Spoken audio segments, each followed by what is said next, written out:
Pillar NZ. If you'd like to join us at the table, thank you. Hello. Good morning. How are you doing? Very well. How are you? Yeah, living the dream. Thanks for having us. All right. Hey, thanks for making the effort to come in today, guys. Really appreciate it. We have received your written submission and we welcome your contribution today. As with the others, 10 minutes. Welcome time for questions if you can give us some at the end. Cool. I'll hand it over to you for introductions and comments. Yeah, so my name's Nathan. I'm the Executive Director of Pillar, and this is Arian, Head of Donor Relations and Partnerships. We're a civil liberties-based organisation here in New Zealand focused on freedom of speech, thought, conscience, inquiry, but also privacy and foreign interference. As a Samoan Kiwi myself, this is a topic especially special to me and of interest to me, and having witnessed the effects of what's happening right now in the Pacific and more further abroad, but specifically in the Pacific, I think we have some support for the bill that we'd like to express. So I hand over to my colleague and he will present. Thank you. As we noted in our submission, we are generally in support of the establishment of the facility. And I'll just spend some time speaking to that. As Nathan mentioned, since our inception, one of our key campaigns has been focused on the issue of foreign interference. We see it as a major threat to our liberal institutions and our democratic institutions, both in New Zealand, but also abroad in the Pacific. I will note, just generally speaking, this is particularly from the Chinese Communist Party, but we are speaking about foreign interference generally.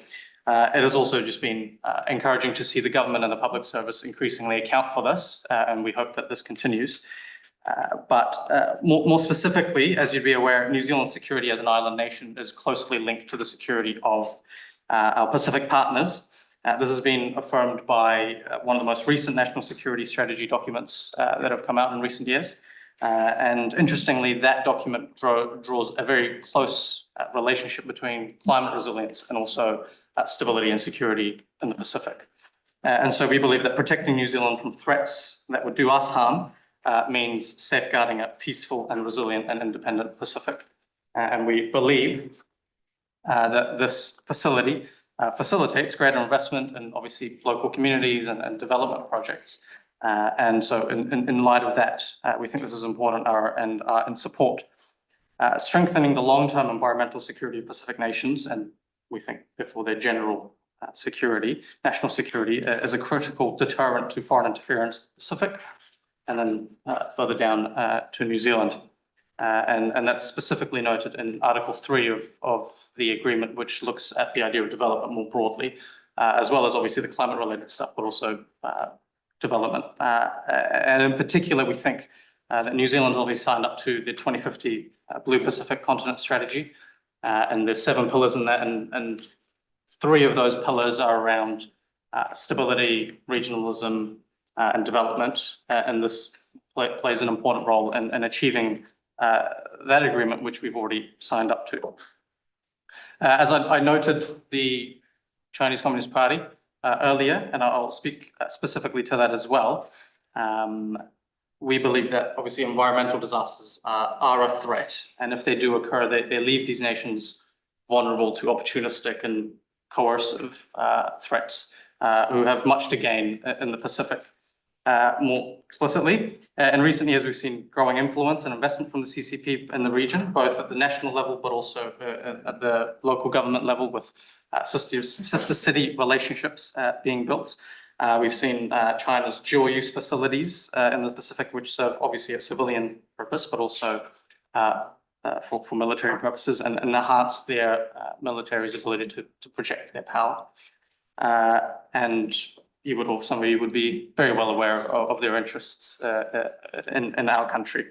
And obviously we've had warnings from the US that suggest that China is waging a sustained influence campaign aimed at weakening democratic institutions and strategic alignment in the Pacific.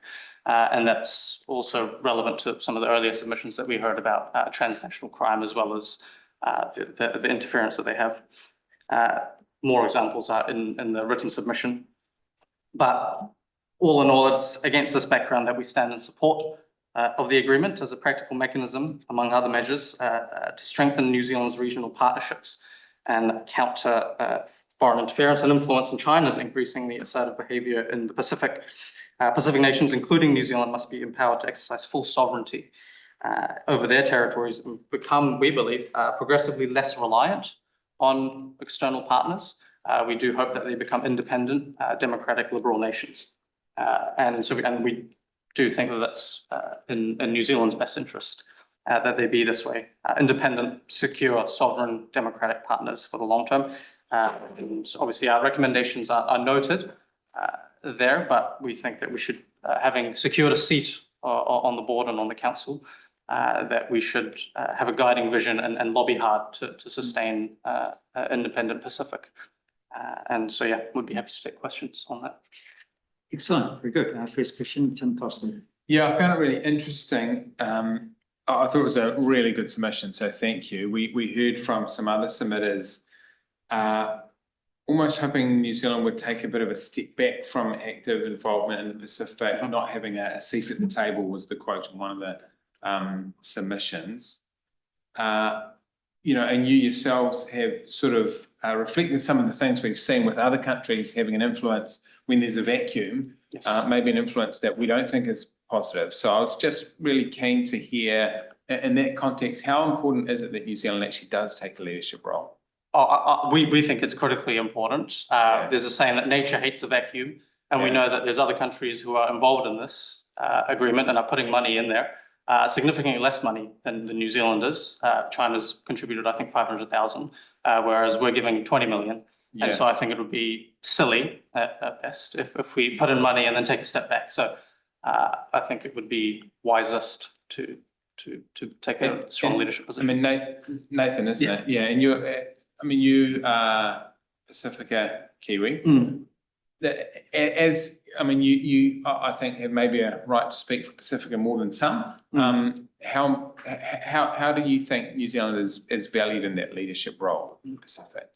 Yeah, I think the Pacific is extremely complex in one sense, where there's much tradition and cultural differences between our nations. Politically, though, they are trying to shift into a more modern system, and we see that with the likes of the amount of immigration that comes to New Zealand. My dad was an immigrant who came here for the opportunities afforded him by democracy, and as a result, I was blessed enough to live in this country, grow up here.